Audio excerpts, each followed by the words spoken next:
श्रावण माह महात्म्य 13वां अध्याय। दुर्वा गणपति व्रत विधान।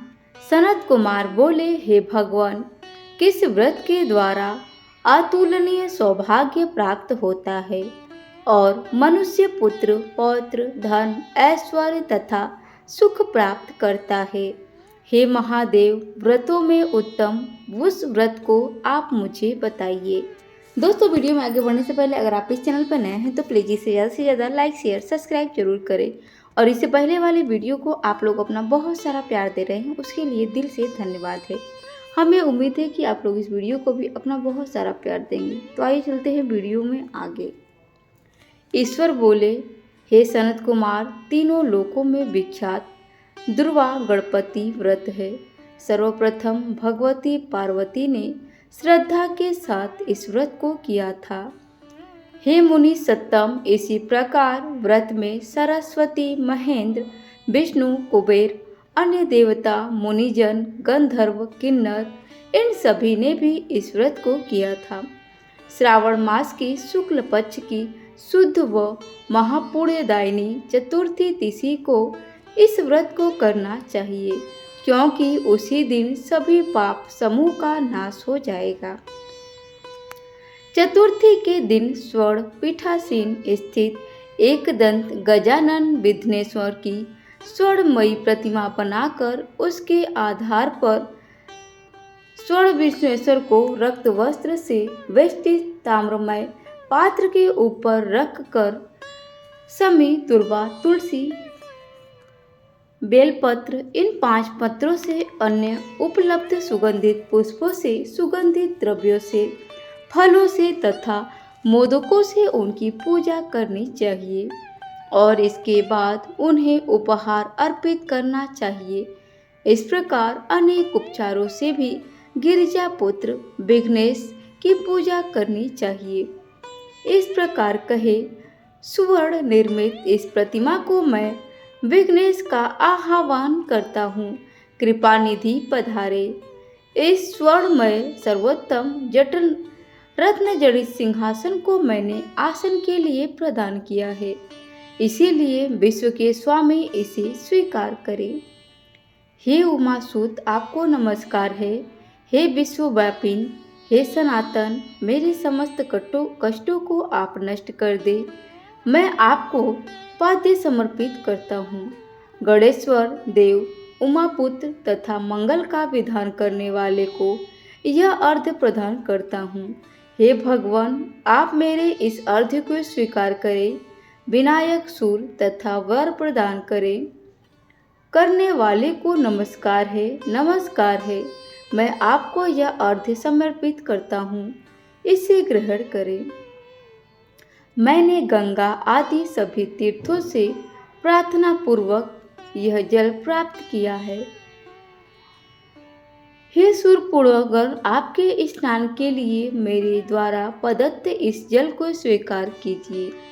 सिंदूर से चित्रित तथा कुमकुम से रंगा हुआ यह वस्त्र युग्म आपको दिया गया है, आप इसे ग्रहण करें। लंबोदर तथा सभी विघ्नों का नाश करने वाले देवता को नमस्कार है। उमा के शरीर के मल से अभिभूत है गणेश जी, आप इस चंदन को स्वीकार करें। हे सुरश्रेष्ठ, मैंने भक्ति के साथ आपको रक्त चंदन से मिश्रित अक्षत अर्पण किया है। हे सुरसत्तम, आप इसे स्वीकार करें।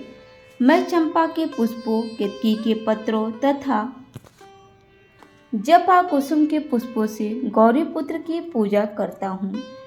आप मेरे ऊपर प्रसन्न हो, सभी लोगों पर अनुग्रह करने तथा दानवों का वध करने के लिए स्कंद गुरु के रूप में अवतार ग्रहण करने वाले, आप प्रसन्नतापूर्वक यह धूप लीजिए।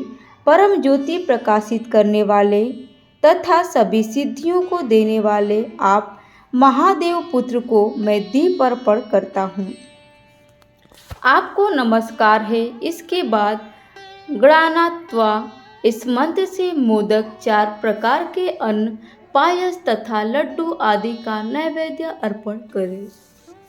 मैं आपकी मुख शुद्धि के लिए आदर पूर्वक कपूर, इलायची तथा नागवल्ली के दल से युक्त ताम्बूल आपको प्रदान करता हूँ। हिरण्यगर्भ के गर्भ में स्थित अग्नि के स्वर्ण बीज को मैं दक्षिणा रूप में आपको प्रदान करता हूँ। बीज को मैं दक्षिणा रूप में आपको प्रदान करता हूँ, अतः आप मुझे शांति प्रदान कीजिए। हे गणेश्वर, हे गणाध्यक्ष, हे गौरीपुत्र, हे गजानन, हे इभानन, आपकी कृपा से मेरा व्रत पूर्ण हो। इस प्रकार अपने सामर्थ्य के अनुसार विघ्नेश का विधिवत पूजन करके उपस्तक निवेदित सामग्री सहित गणाध्यक्ष को आचार्य के लिए अर्पण कर देना चाहिए। आपके वचन से मेरा यह व्रत आज पूर्णतः को प्राप्त हुआ। जो मनुष्य 5 वर्ष तक इस प्रकार के व्रत के उद्यापन करता है वह वंचित मनोरथों को प्राप्त करता है और देहांत के बाद शिवलोक को जाता है, अथवा 3 वर्ष तक जो इस व्रत को करता है वह सभी सिद्धियां प्राप्त करता है। जो व्यक्ति उद्यापन के बिना ही इस उत्तम व्रत को करता है, विधि के अनुसार भी उसका जो कुछ किया हुआ होता है वह सब निष्फल हो जाता है। अब उद्यापन विधि बताई जाती है। उद्यापन के दिन प्रातःकाल तिलों से स्नान करे।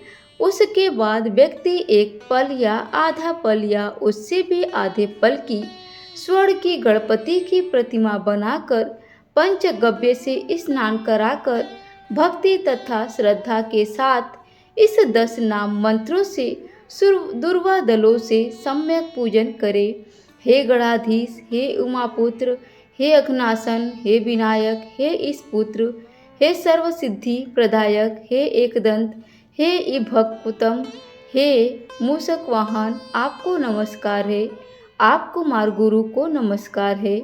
इन नाम पदों से पृथक पृथक पूजन करें। पहले दिन अधिवासन करके, प्रातःकाल ग्रह होम करके, पूर्वादलों तथा मोदकों से होम करना चाहिए। उसके बाद पूर्ण आहुति देकर आचार्य आदि का विधिवत पूजन करना चाहिए और घट तुल्य थनों वाली गाय का दान अपनी सामर्थ्य के अनुसार करनी चाहिए।